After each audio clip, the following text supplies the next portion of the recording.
Good morning students. In the last class we started with a new chapter, that is stars, the planets and the moon.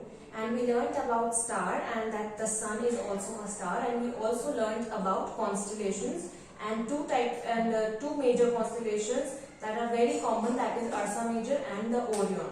And today we are going to learn about the planets. So planets, so open page number 92 and we are going to start reading about planets. How many planets are there, and so which is the hottest planet, which is the coldest planet. So little bit about planets. So open your books on page number 92 and be ready with your pencils. So now we are going to start reading. Planets are huge round objects that go around the sun. So underline this first line. What are planets? Planets are huge round shaped objects. So planets have the shape of like a sphere. So planets are huge round objects that go around the sun.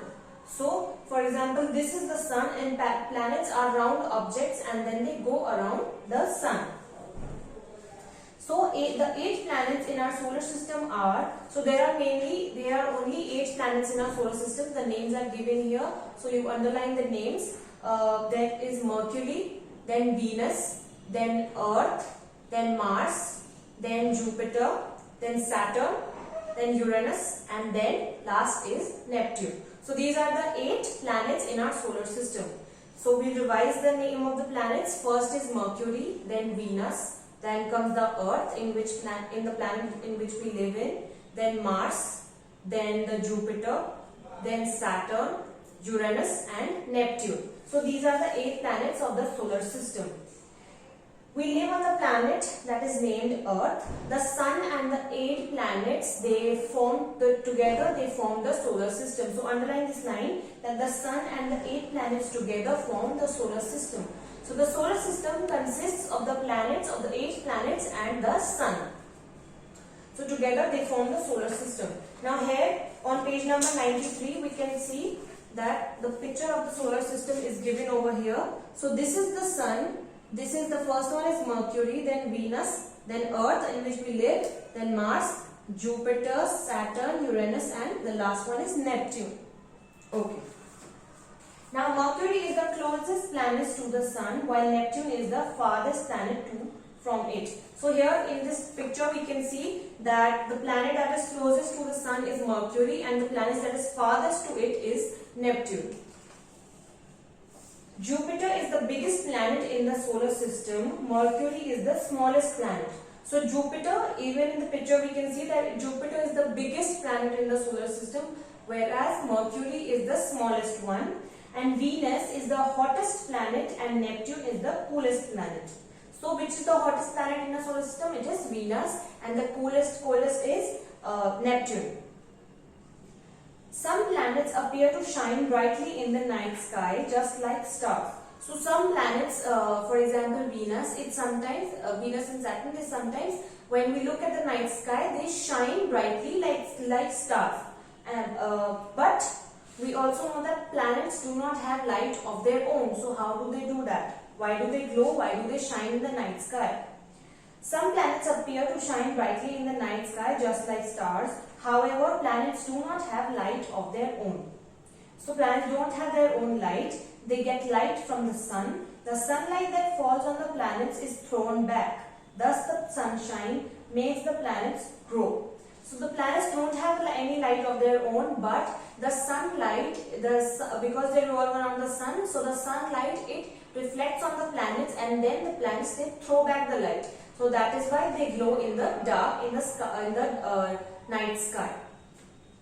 The sun is at the center of the solar system. All the planets move around it in their own fixed paths called orbits. Underline this line, that all the planets, sun is the center of the solar system, and all the planets, they move around the sun on their fixed path, that is its orbit. So what is an orbit? Orbit is the fixed path along which any planet, it moves around the sun. So now we are going to revise what we read today. We started with the topic planets, and we learned that planets are huge round objects that grow around the sun. and there are 8 planets, that is Mercury, Venus, Earth, Mars, Jupiter, Saturn, Uranus and Neptune. And the Sun and the 8 planets together, they form the solar system. The Sun is at the center of the solar system, and all the planets, they revolve around it on the fixed path, that is called the orbit. And the planet closest to the Sun is Mercury, the farthest is Neptune. The biggest planet in our solar system is Jupiter, and the smallest is Mercury, and the hottest planet is the Venus, and the coldest is Neptune. Now we are going to learn about the moon. So the moon is an object, it is a shiny object that we see in the night sky with the stars. So now we are going to learn about the moon. So the moon is the closest neighbor of the earth in the sky. So the moon is a celestial object or a body that is the closest to the earth in the sky. It is a natural satellite of the earth. Underline this line, that moon is the natural satellite of the earth. But what is the meaning of a satellite? So now we will learn, a satellite is an object that revolves around a planet. The moon is the natural satellite of the earth. Underline these 2 lines, that what is a satellite? A satellite is an object that revolves around a planet. So, and moon is the natural satellite of the earth. This means that the moon also revolves around the earth. So now, the moon takes about 28 days to complete one revolution around the earth.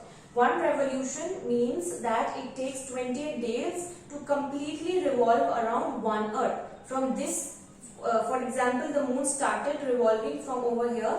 Then here it takes 28 days to complete this one round from where it started. So this is called revolution. So the moon takes 28 days to complete one revolution around the earth.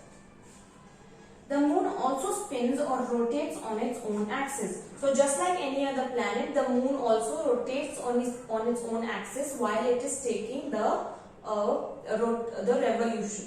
So the moon completes one revolution in about the same time that it takes to complete a rotation about its axis. So in this line it is being said that the moon completes one rotation in around 28 days only. So the time taken for a moon to complete one rotation and one revolution is around the same time.